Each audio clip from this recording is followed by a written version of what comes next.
আজ সকালের ব্রেকফাস্টে তো মা আমাকে দিয়েছিল দই চিড়ে আর খই এটা মেখে।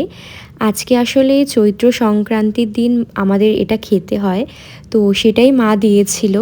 তারপর তো আমি একটু চিড়ে ভাজা খেয়েছিলাম, আর তারপর কালকে জিও মার্ট থেকে এটা আনিয়েছিলাম, তো সেটাই খেলাম। আর আজকে না সারাদিন আর কোনো ভিডিও করা হয়নি, একদম বিকেলবেলা আবার ভিডিও করেছি। আর আজকে তো চড়ক, আর আমাদের না বাড়ির একদম পাশে চড়কের মেলাটা হয়। আমরা এখানে প্রত্যেকবার আসি, আমাদের বাড়ির থেকে ওই 2-3 মিনিটের রাস্তা, মানে একদমই বাড়ির পাশে। আর আমরা তো ওই 9:30টার দিকে এসছি। তবে আগের বার জানো তো আমি আসতে পারিনি, কারণ আগের বার আমার এই সময় মানে চিকেন পক্স হয়েছিল, তো এইবার এসছি। আর এসেই তো দেখলাম এই ভাইটাকে পিঠে মানে বড়শি ফুটিয়েছিল মনে হয়, কিছু একটা বলে, আমি ঠিক জানি না প্রপারলি। তো যাই হোক, তারপর আমরা এসেই দেখলাম এখন সবে শুরু হবে, মানে চড়ক ঘোরা আর কি।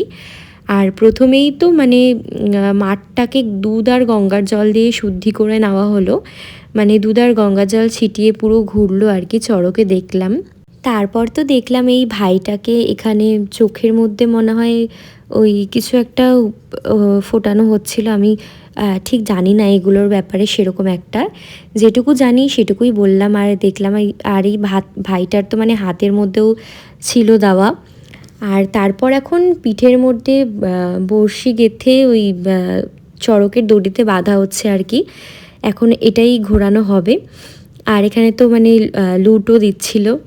তো যাই হোক, তারপর তো আমরা অনেকক্ষণ চড়ক ঘোরানো দেখলাম। আর এখানে দেখো এই বাচ্চাটাকে কোলে নিয়ে ঘোরাচ্ছিল। আশেপাশে সবাই বলছিল আর কি যে মানে কোনো মানসিক থাকলেই নাকি এটা করে, মানে আমি যেটা শুনেছি সেটাই বললাম, আমি ঠিক জানি না প্রপারলি। তো যাই হোক, তারপর তো অনেকক্ষণ চড়ক ঘোরানো দেখলাম।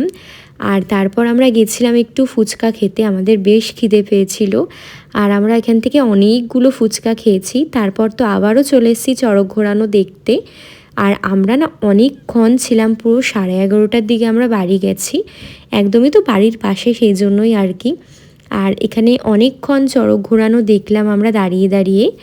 তারপর তো আমরা চলে এসেছি পাঁপড়ের দোকানে, আর আমি পাঁপড় খাইনি, মারা খেয়েছিল।